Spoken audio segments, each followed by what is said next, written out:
Student, please subscribe my channel and push bell icon. By this, give respect to your Jai sir.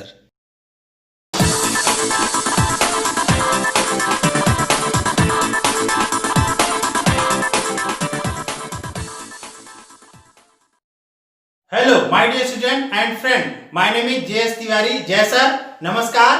आज मैं आपके सामने packing efficiency in SCP and CCP structure का video लेकर के आया हूं।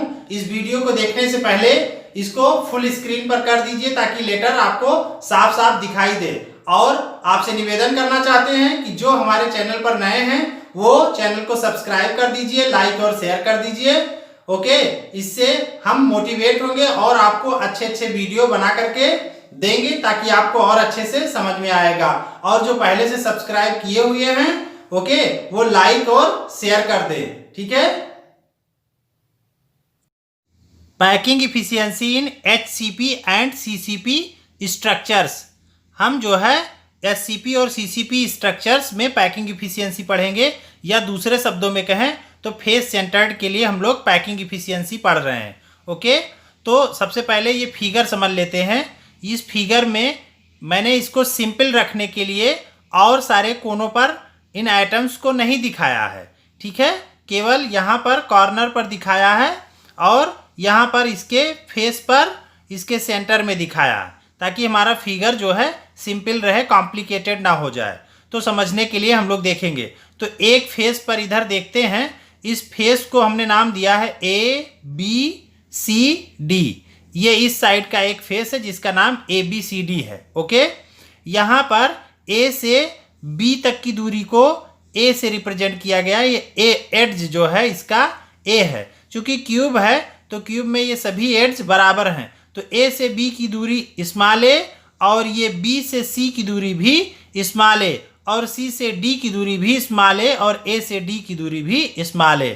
बस केवल डिफरेंस कहाँ पर है कि जो ये डायगोनल है इसे जो है ये थोड़ा सा डिफर करता है डायगोनल, तो इसको B से रिप्रेजेंट किया गया। तो जो AC है, AC की दूरी ये डायगोनल होने की वजह से इसको B से रिप्रेजेंट कर रहे हैं। तो AC इक्वल B, ये क्लियर हो गया। AC इक्वल B कहाँ से आया, और BC इक्वल A, ये BC इक्वल A है और AB इक्वल A है। ओके, अब यहाँ पर और थोड़ा सा ध्यान देना है कि जो ये स्फीयर है, इस स्फीयर का हाफ पार्ट इसमें पार्टिसिपेट कर रहा है और हाफ दूसरे में। तो यहाँ पर जो हाफ ही कर रहा है इसकी रेडियस क्या है, R। और चूंकि ये सेंटर में है तो इसका इधर का भी R और इधर का भी R, ये दोनों R ले लेंगे और इसी तरह से हाफ R यहाँ का मिल जाएगा, ठीक है। तो यहाँ पर एक R इधर एक R इधर, तो इसका एक R हमें यहाँ मिल जाएगा। तो एक R ये और 2 R ये और एक ये, तो इस तरह से टोटल कितने हो गए, 4R। तो 4R कितने के बराबर है, B के। तो B इक्वल 4R या AC इक्वल 4R या AC इक्वल B। ये सारी चीजें फिगर आपका क्लियर हो गया होगा। ओके, अब हम देखेंगे ट्राइंगल ABC में, ठीक है। ट्राइंगल ABC में तो BC A है और AB A है और AC B है, ठीक है। तो यही वैल्यू अभी यहाँ रख देंगे। तो in triangle ABC okay, AC square equal BC square plus AB square. अब सबकी वैल्यू रख दीजिए। AC की वैल्यू क्या है B, BC की वैल्यू क्या है A और AB की वैल्यू क्या है A। ओके, सब पर स्क्वायर लगा तो स्क्वायर लगा दिए। ओके, अब आप देखें A स्क्वायर 2A स्क्वायर और ये B स्क्वायर वैसे ही हो गया। अब यहाँ से इधर से अगर हम यहाँ से स्क्वायर हटा दें तो इस साइड में रूट आ जाएगा, ठीक है। तो यहाँ पर जो केमिस्ट्री है उस केमिस्ट्री को बायो के बच्चे भी पढ़ते हैं और मैथ के बच्चे भी पढ़ते हैं। तो इसलिए मैथ वाले बच्चों को तो कठिनाई नहीं होगी, लेकिन बायो वाले बच्चों को थोड़ा कठिनाई होती है। तो इस वजह से हम उनको जो है बायो के हिसाब से इसका मैथमेटिकल कैलकुलेशन बायो के हिसाब से हम उनको समझा देंगे कि वो आसानी से समझ जाएंगे। तो मैं ये बताना चाहता हूँ बायो वाले बच्चों के लिए, अगर उन्हें समझने में दिक्कत हो रही हो, कि जो स्क्वायर होता है जब इस साइड में लाते हैं तो वो इसके ऊपर रूट हो जाएगा और वैसे ही स्क्वायर यहाँ पर आएगा। तो ये स्क्वायर, ये जो रूट है, ये रूट के जगह पर हम 1/2 लिख सकते हैं। यहाँ पर रूट है और अगर रूट हटा दें तो हम क्या लिख सकते हैं, यहाँ 1/2 लिख सकते हैं। ठीक है, तो ऐसे ही जब यहाँ पर रूट आया तो यहाँ लिखा गया 1/2 और ये टू क्या हो जाएगा, कैंसिल हो जाएगा, तो सिंपल क्या बचेगा, a। क्लियर हो गया नहीं है? फिर से देखिए, इस स्क्वायर को इधर लाएंगे तो इस पर आ जाएगा रूट और इस पर आ जाएगा रूट, और रूट मीन्स क्या होता है, हाफ, 1/2। ठीक है, तो यहाँ पर आ जाएगा 1/2, ये 2 और ये 2 कैंसिल हो जाएगा, सिंपल सा a बचेगा। अब आप समझ गए होंगे। ओके, तो b equal √2a। Okay, b equal √2a और b इक्वल 4r। तो b और b ये दोनों हट जाएगा, चूंकि b इसके बराबर भी b इसके, तो हम इसको ऐसे कर सकते हैं कि ये √2a 4r के बराबर हो जाएगा। तो 4r इक्वल √2a। ओके, क्यों? क्योंकि b इक्वल 4r होता है। ठीक है, अब यहां से हम क्या कर सकते हैं, ये जो है a की वैल्यू यहां निकालना है, तो a की वैल्यू निकालेंगे अगर, तो ये √2 इसके नीचे चला जाएगा, तो a इक्वल 4r/√2 हो जाएगा। ठीक है, अब देखिए a इक्वल 2√2r। अब ये कैसे सॉल्व किया गया, तो ये समझ लीजिए, थोड़ा सा यहाँ बगल में, इसकी कोई ज़रूरत नहीं है लिखने की एग्जाम में, ऐसे इतना ही लिख दीजिए, बस ये केवल समझने के लिए बता रहा हूँ कि ये जो 4r/√2 है, इससे 2√2r कैसे आया। तो इसके लिए जो है आपको क्या करना है कि इसको √2 से मल्टीप्लाई और √2 से डिवाइड कर देना है बस। ठीक है, √2 से मल्टीप्लाई और √2 से डिवाइड कर देना है। तो देखिए ये कर दिए, तो यहाँ √2 इसके बगल में आ गया। यहाँ जो नीचे था ये √2 मीन्स अभी क्या समझाया था कि √2 मीन्स हाफ, ये √2 मीन्स हाफ 1/2। तो ये 1/2, ये 1/2 माने आधा आधा, ये आधा और ये आधा, आधा और आधा क्या है, हाफ हाफ है, तो ये यहाँ पर ये इस तरह से ऐसे लिख दिया गया। ठीक है, ओके, अब यहाँ पर देखिए कि 4r√2 और ये हो गया 2।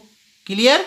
अब ये 2 इसको 4 को कैंसिल कर देंगे, कैसे, 2 2 जा 4, तो यहाँ आ गया 2 और r और √2 ये तो कट ही गया, तो 2√2r ये कैसे आ गया, ये क्लियर हो गया। इसको कॉपी में एग्जाम में लिखने की जरूरत है, केवल अपने समझने के लिए इसको देखिए। ठीक है, तो ए जो एड्ज है ए क्लियर हो गया, ये तो आप जानते हैं कि जो वॉल्यूम होता है वो लंबाई, चौड़ाई और ऊंचाई तीनों को लेकर के होता है। तो अभी मुझे केवल एक साइड का ए पता चला, तो अगर हमें जो है क्यूब का वॉल्यूम लेना हो तो क्या करें, वॉल्यूम ऑफ क्यूब, तो ए क्यूब इक्वल 2√2r का क्यूब कर दें, तो इस तरह से वॉल्यूम ऑफ क्यूब मिल गया हमको। ओके, अब आप देखिए face centred cubic unit cell HCP and CCP, इसमें आपको पता है कि जो स्फीयर होते हैं वो 4 होते हैं, उनकी संख्या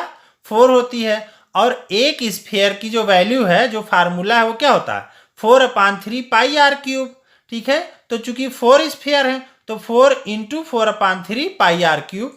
अब जो फार्मूला है वो कॉमन सा सबके लिए, packing efficiency equal volume of 4 sphere, बस केवल बॉडी के लिए यहाँ 2 कर देते हैं, सिंपल के लिए 1 कर देते हैं। ठीक है, और फेस सेंटर्ड के लिए 4 कर देते हैं, तो volume of 4 sphere upon total volume of the cubic unit cell in 200, ये सब में वही रहेगा। ठीक है, और यहाँ ये भी सब में सेम ही रहेगा। अगर आपका सिंपल के लिए निकाले तो 1 करके 4/3 πr³ कर दीजिए, बॉडी के लिए निकालना हो तो 2 करके 4/3 πr³ कर दीजिए, और फेस के लिए 4 करके 4/3 πr³ कर देंगे। ठीक है, तो इस तरह से ये सिंपल हो गया। अब यही केवल चेंज रहता है, total volume of the cubic unit cell, यही जो है केवल चेंज रहता है। तो यहाँ पर हमको क्या मिल रहा, 2√2r³, तो ये वॉल्यूम हो गया, इसका वॉल्यूम नीचे रख दिए इनटू 100%। ओके, अब इसको सॉल्व कर दिया जाएगा। ओके, अब इसको सॉल्व कैसे करेंगे, 16/3 πr³, 16√2r³ इंटू 100, ये पहुंच गए यहाँ तक। r³ कैंसिल हो जाएगा। ओके, और पाई की वैल्यू रख देंगे 22/7, तो यहाँ 16/3 है तो 3 नीचे चला आएगा, यहाँ 22/7, तो ये 7 नीचे चला आएगा। ओके, और ये जो है 16 और √2 × 100, ये सारा कुछ वैसे। फिर और देखिए क्या कर सकते हैं, ये 100 इधर चला जाएगा मल्टीप्लाई में, तो 16 × 22 × 100/3 × 7 × 16 √2। इस तरह से ये फिर इसको सॉल्व करेंगे और ये √2 की वैल्यू रख दिया गया। इसको सॉल्व करने पर ये वैल्यू मिला हमको, √2 की वैल्यू रख दिए, फिर उसको सॉल्व किया गया तो ये वैल्यू मिला। ओके, और फिर ये इसको डिवाइड कर दिया गया, 74% आ गया। अब यहाँ पर ये जो है कैसे आया, 16 √2 r³, इसको समझना है। तो इसको जो है ये एग्जाम में लिखने की कोई जरूरत नहीं, ये केवल मैं समझा रहा हूँ। जो मैथ में थोड़ा सा जिनको दिक्कत होती है वो बच्चे समझें इसको कि ये कैसे आया। तो अभी आपने पीछे जो वैल्यू रखा था वो था 4 × 4/3 πr³, 2 √2 r³ × 100, ये था। इसको कैसे सॉल्व किया गया, तो इसमें ये 4 को 4 से मल्टीप्लाई कर देंगे तो ये हो जाएगा 16/3 πr³। और ये कैसे सॉल्व किया गया, मेन ये तो हो गया, ये कैसे सॉल्व किया गया, तो इसको ऐसे देखेंगे कि ये क्यूब है माने 3 टाइम्स है, तो ये 2 के ऊपर 3। वैसे तो अगर जो बच्चे हैं कंफ्यूज ये क्यों होते हैं, बच्चे ऐसे कंफ्यूज होते हैं कि 2 3 टाइम, 2 कितनी बार है, 3 टाइम। तो जब 2 3 टाइम है तो 2 2 जा 4 2 जा 8, केवल 8 ही आना चाहिए। तो यहाँ 16 कैसे आ रहा है, ये यहाँ 16 कैसे आ रहा है, तो ये मैं क्लियर कर रहा हूँ कि कैसे ये 16 हो गया, ये 16 कहाँ से आ गया। तो इसको देखने के लिए आपको बिल्कुल सिंपल तरीके से बता रहा हूँ कि ये 2 के ऊपर 3 हो जाएगा ना, 2 कितनी बार है, 3 टाइम्स। ऐसे √2 के ऊपर ये भी 3 बार है यहाँ पर, और ये r कितनी बार हो जाएगी, भी 3 बार, सबके ऊपर क्यूब आ गया। अब इसको सॉल्व कर लेंगे तो 2 × 2 × 2 कितना हो जाएगा, 8, और यहाँ √2 कितनी बार है, 3 टाइम, ये हो गया। और इसी तरह से ये r³ हो गया। अब देखिए 8 का 8 हो गया, और आपको बताया मैंने कि √2 हटाएं तो यहाँ 1/2 लिख सकते हैं, तो ये 1/2 हो गया, ये 1/2 हो गया, और इसको वैसे रहने देते हैं r³। तो इस तरह से 8 का 8 वैसे ही हो गया, यहाँ ये हाफ, यहाँ ये हाफ, तो यहाँ क्या हो गया, फुल, तो ये हो गया 2। ओके, और ये √2 यहाँ पर वैसे ही, r³ वैसे ही। अब 8 2 जा 16, और ये √2 और ये r³, तो 16 √2 r³ यहाँ से आ गया। ये थोड़ी सी समस्या होती है जो कि मैंने पूरा सॉल्व करके आपको बता दिया। बहुत बहुत धन्यवाद।